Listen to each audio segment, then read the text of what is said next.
तो उत्तर आज आपको कैलकुलेट करना है magnetic field at a point on the axis of a current carrying coil. तो करंट कैरिंग कॉइल की वजह से उस कॉइल के एक्सिस के ऊपर जो कि सपोज डिस्टेंस x पे होगा, तो आपको मैग्नेटिक फील्ड कैलकुलेट करनी होगी इस पॉइंट P पे, इस पॉइंट P पे। यहां तक क्लियर हो गया पुत्र?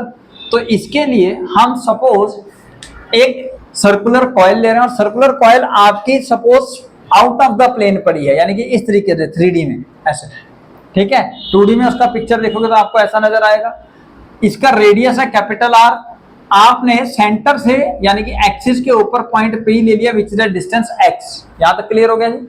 अब आप मैग्नेटिक फील्ड कैलकुलेट करना चाहते हैं तो बाय यूजिंग अ बायोट-सैवर्ट्स लॉ हम मैग्नेटिक फील्ड कैलकुलेट करेंगे। तो लेकिन बायोट-सैवर्ट्स लॉ जो है वो छोटे छोटे करंट एलिमेंट या लेंथ एलिमेंट्स के ऊपर एक्ट करता है। तो उसके लिए आप एक छोटा सा लेंथ एलिमेंट लेंगे dl, और उस dl की जो डायरेक्शन होगी that will be in the direction of current.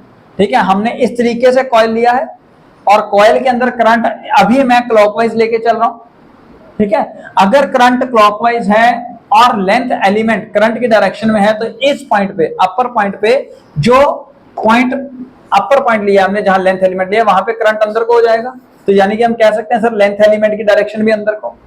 अब यहां से आपने पॉइंट P जो है वो लिया है on the axis, on the axis. ठीक है, यानी कि एक तरह से हम ये कह सकते हैं यहां से परपेंडिकुलर डिस्टेंस ही है उसका पॉइंट P का।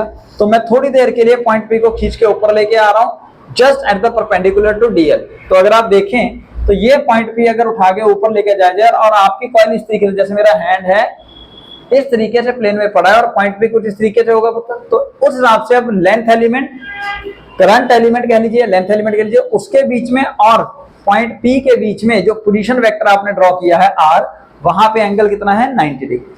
एंगल कितना होगा 90 डिग्री। अब यहाँ पे यही पॉइंट P जो है वो नीचे पड़ा है, कोई बात नहीं, तो एंगल थोड़ी चेंज होना है। यहां से देखिए, यहां से ऐसे है हमारा डायग्राम। ठीक है, अब इस पॉइंट पे मैग्नेटिक फील्ड लगेगी बिकॉज ऑफ dl।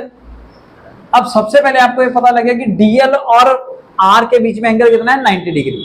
तो आप मैग्नेटिक फील्ड का जो फॉर्मूला जनरली यूज करते हैं according to Biot Savart's law, dB is equal to mu naught upon 4 pi I dl sine theta by r square पुत्र। अब थीटा क्या होता है? Angle between dl and position vector r। याद कीजिए, ये था आपका करंट I, लेंथ एलिमेंट लिया था आपने पॉइंट P यहां पे सपोज किया था, ये परपेंडिकुलर यहां से ये जो डिस्टेंस था ये r था और ये था एंगल थीटा, ये था लेंथ एलिमेंट। dl और r के बीच में एंगल थीटा। अब यहाँ पे dl और r के बीच में एंगल कितना है 90 डिग्री। तो इसको रब करके हम साइन 90 डायरेक्टली लगा दें अब। ठीक है, मतलब वैल्यू आपको पता लग गई mu naught upon 4 pi I dl sine 90 upon r square. अब चाहिए हमें इसकी डायरेक्शन। तो डायरेक्शन के लिए, मैग्नेटिक फील्ड की डायरेक्शन के लिए, अगर आपको नेट मैग्नेटिक फील्ड की डायरेक्शन फाइंड करनी है because of a current carrying coil, तब तो आप राइट हैंड थंब रूल लगाएंगे। तो नेट डायरेक्शन अगर देखिए करंट जा रहा है अंदर को, थंब रखा अंदर को और राइट हैंड की फिंगर्स को कर्ल किया, तो हम कह सकते हैं कि कॉइल के इस साइड जो भी पॉइंट होगा वहां पे मैग्नेटिक फील्ड इनवर्स होगी और इधर को जो भी डायरेक्शन आएगा वो हम बाद में देख लेंगे, है ना। वैसे तो ये देखिए इधर से ऐसे जा रही है, यानी कि इधर से एंटर कर रही है और इधर से निकल रही है। ठीक है, नेट मैग्नेटिक फील्ड। लेकिन सर इस लेंथ एलिमेंट की वजह से मैग्नेटिक फील्ड एग्जैक्टली किस डायरेक्शन में पता करने के लिए आपको यूज करना पड़ेगा क्रॉस प्रोडक्ट वाला formula, A cross B is equal to vector C। और वेक्टर C जो है it is perpendicular to vector A and vector B, vector A and vector B। और इसकी डायरेक्शन फाइंड करने के लिए अगेन हम right hand thumb rule use करते थे या Maxwell torque screw rule use करते थे। +1 के अंदर A से B की तरफ जाइए, A से B की तरफ जाइए और जिस डायरेक्शन में आपका थंब होगा that will give you the direction of vector C। A cross B is equal to AB sin theta n cap वाला। तो यहाँ पे आपको dl से r की तरफ जाना है, dl से r की तरफ। तो दोबारा हम ड्रॉ कर लेते हैं, ये रहा dl, ये रहा r। dl से r की तरफ जाओगे तो यानी कि पोजीशन वेक्टर, सॉरी आपका मैग्नेटिक फील्ड की डायरेक्शन नीचे को होगी थंब के अलोंग कुछ इस तरीके से। तो यहाँ पे अगर ये पॉइंट P अगर इधर हम लेके जाएं तो वो हो जाएगा पॉसिबल। यहाँ से देखिए, यहाँ पे दोनों में एंगल 90 डिग्री है और इसमें भी 90 डिग्री हो गए, यानी कि ये तीनों एक दूसरे के म्यूचुअली परपेंडिकुलर हो गए। अब जैसे जैसे आप थोड़ा सा पॉइंट्स आगे लेके जाएंगे तो इस पॉइंट पे भी तो 90 डिग्री का ही एंगल होगा। ठीक है जी। अब डायग्राम के हिसाब से आपने ये डायग्राम ड्रॉ करना है। तो यानी कि आपकी जो मैग्नेटिक फील्ड हो गई वो हो गई डीबी इन दिस वे। तो अब उत्तर आपने यहां पे डीबी देख लिया। अब लेट्स सपोज कर लीजिए कि सेंटर ऑफ एक्सिस के साथ जो पोजीशन वेक्टर है वो एंगल बना रहा है थीटा। अब ध्यान से अगर आप देखें तो मैंने क्या किया, एक डायग्राम जो हमारा डायग्राम है, इस डायग्राम के अंदर जो सर्कल है उस सर्कल के कॉइल के ऑपोजिटली मैंने दो लेंथ एलिमेंट्स लिए हैं और इन दोनों लेंथ एलिमेंट्स के बीच में हम ड्रॉ करेंगे डायमीटर। तो इस डायमीटर के पैरेलल मैंने एक लाइन यहां पे ड्रॉ कर ली। क्लियर हो गया? अच्छा, अब अगर आप ध्यान से देखें तो ये वाला एंगल ये वाला एंगल कितना था? 90 डिग्री। कैसे पता लगा? वही है सर, ये अभी हमारी पोजीशन वेक्टर आर है और ये हमारा डीबी है, तो इन दोनों में एंगल हमने 90 लिया था। तो उत्तर अगर ये थीटा एज्यूम किया तो ये बाकी बचा हुआ कितना हो गया होगा? ये वाला 90 माइनस थीटा। ठीक है जी। अब एक्सिस से एक लाइन सामने हमने पैरेलल ड्रॉ की है, तो एक्सिस और उस लाइन के बीच में एंगल कितना है? Again 90 degree. तो यानी कि यहाँ पे ये वाला एंगल जो मैं रब करूंगा बाद में, ये आप फोटो देखिए, ये वाला एंगल, ये भी एंगल 90 डिग्री होगा। अब इसमें से ये एंगल 90 माइनस थीटा है, तो ये कितना रह गया होगा? थीटा। ये कितना बन गया होगा? थीटा। तो यानी कि ये एंगल और ये एंगल थीटा है सिमेट्री के हिसाब से। अब आप इस डीबी को दो कंपोनेंट में रिजॉल्व कीजिए। ये हो जाएगा डीबी कॉस थीटा और इसका परपेंडिकुलर कंपोनेंट यानी कि अलोंग द एक्सिस हो जाएगा डीबी साइन थीटा। ऐसे उत्तर इस पोजीशन वेक्टर की वजह से, सॉरी इस लेंथ एलिमेंट की वजह से जो आपने ये मैग्नेटिक फील्ड कैलकुलेट किए, इसके भी दो कंपोनेंट होंगे, एक डीबी कॉस थीटा और एक डीबी साइन थीटा। यानी कि ये डीबी कॉस थीटा और ये डीबी कॉस थीटा एक दूसरे को कैंसिल आउट करेंगे because of equal and opposite and direction, और ये dB sine theta add up हो जाएंगे। यानी कि क्या हम ये कह सकते हैं कि जो नेट मैग्नेटिक फील्ड आएगी that is only because of the dB sine theta component. ये तो अभी दो कंपोनेंट्स की वजह से है, ऐसे बहुत सारे होंगे, ठीक है ना। सारे छोटे छोटे लेंथ एलिमेंट इधर लेंगे, उनका ऑपोजिट जो लेंथ एलिमेंट होगा डायमेट्रिकली ऑपोजिट में उस तरफ आ जाएंगे, तो वो cos थीटा वाले ऐड हो जाएंगे, सॉरी कट जाएंगे, और डीबी साइन थीटा वाले सारे ऐड ऑन हो जाएंगे। तो नेट मैग्नेटिक फील्ड जो आएगी बी नेट, क्या मैं लिख सकता हूं उसको integration of dB sine theta, integration of dB sine theta.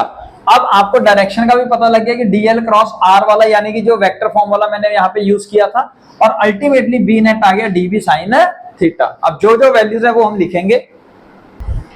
तो अब यहाँ पे उत्तर आपने बी नेट का फॉर्मूला लगा दिया एक तरह से डीबी साइन थीटा। डीबी का वैल्यू आप कैलकुलेट यहां से करके हटे हो, mu naught upon 4 pi into I dl upon r square, क्योंकि यहाँ पे जो 90 डिग्री है साइन 90 की वैल्यू 1 हो जाएगी।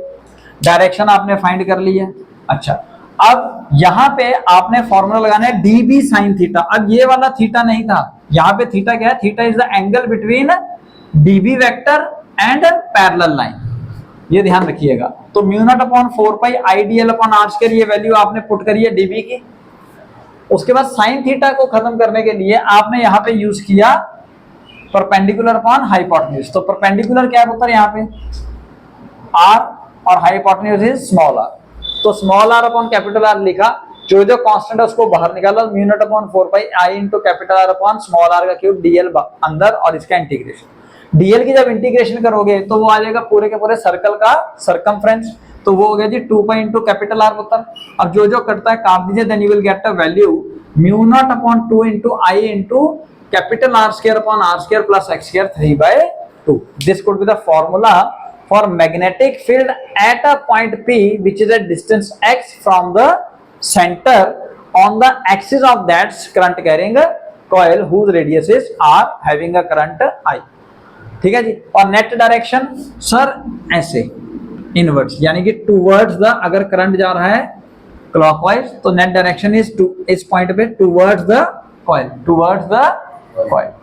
अगर आप इस पॉइंट पे यानी कि ऑपोजिट डायरेक्शन में अब आप लोगे तो इस साइड अगर आप जाओगे तो इस डायरेक्शन में भी again net direction same concept लगाते हुए मैग्नेटिक फील्ड की होगी इस डायरेक्शन। यानी कि हम कह सकते हैं मैग्नेटिक फील्ड की डायरेक्शन जो है along the axis will always be in the same direction। तो उत्तर मैग्नेटिक फील्ड जैसा आपको बताया कि सर्कुलर कॉइल से एक्सिस के ऊपर सेम डायरेक्शन में रहेगी, so magnetic field is in the same direction along the axis of a current carrying coil and always, यानी कि अगर करंट क्लॉकवाइज जा रहा है तो इस हिसाब से मैग्नेटिक फील्ड इस पॉइंट पे इनवर्स और इधर वाले पॉइंट्स पे आउटवर्ड, है ना हमारा नॉर्मल रूल भी। और अगर करंट एंटी क्लॉकवाइज जा रहा होगा तब हम कॉइल पे अगर देखेंगे तो इस बार यहां पे ऐसे जाएगा, तो यानी कि इस पॉइंट पे आउटवर्ड आ रही है फिंगर्स और इस पॉइंट पे इनवर्स, यानी कि मैग्नेटिक फील्ड की जो नेट डायरेक्शन होगी वो हम कुछ इस तरह से कह सकते हैं, ठीक है। But you can see they always in the same direction. अब जब हम ग्राफ ड्रॉ करेंगे बिटवीन मैग्नेटिक फील्ड और एक्स एक्सिस, तो सबसे पहले आपको देखना पड़ेगा बी मैक्सिमम कब होगा, जब एक्स मिनिमम हो। एक्स मिनिमम मतलब 0 से suppose at the centre of coil, तो बी मैक्सिमम आ जाएगा, यहाँ पे आप पुट करोगे μ0/2 इंटू I/r आ जाएगा उत्तर आपके पास वैल्यू। और बी मिनिमम कब होगा, जब एक्स इनफाइनाइट हो जाएगा, ठीक है, यानी कि जो पॉइंट है ऑन द एक्सिस वो इंफिनिटी पे चला जाएगा। क्लियर हो गया। अब हम ग्राफ ड्रॉ करते हैं, तो यानी कि जब एक्स 0 है तो बी मैक्सिमम। सर डायरेक्शन हमने ऊपर लेना है या नीचे लेना है, उसके लिए आपको याद रखना है ये वाला कंसेप्ट कि अगर आप इस डायरेक्शन में जा रहे हो, आप मैग्नेटिक फील्ड या इलेक्ट्रिक फील्ड पॉजिटिव लेते थे तो यहां पे भी आप पॉजिटिव लीजिए। अगर इस डायरेक्शन में मैग्नेटिक फील्ड या इलेक्ट्रिक फील्ड आ रही है तो आप नेगेटिव लेते तो इधर भी नेगेटिव लीजिए। तो इस केस के लिए अगर आप डायग्राम ड्रॉ कर रहे हो तो उधर मैग्नेटिक फील्ड इधर को है तो नेगेटिव से आएगा, तो यानी कि सर नेगेटिव से मैक्सिमम से स्टार्ट होगा और वो 0 कब होगा, इन्फिनिटी पे, ठीक है बता। और इस साइड भी मैग्नेटिक फील्ड कैसे होगी सर, अगेन सेम डायरेक्शन में होगी, मैग्नीट्यूड वेरी करेगा, वो हमारे साथ वेरी करेगा, ठीक है जी। तो यू कैन सी कि जो बेल बना है वो सेम साइड पे बना हुआ है, तो ये डायग्राम इसके लिए है और इस वाली कॉइल के लिए, यानी कि अगर करंट क्लॉकवाइज जा रहा होगा तो मैग्नेटिक फील्ड का पैटर्न कुछ इस तरीके से आप शो करोगे, यानी कि बेल का जो हम्प होगा वो always will be on the same side, या तो नेगेटिव या पॉजिटिव, ठीक है जी। ये पॉजिटिव है नेगेटिव, ये ध्यान रखिए।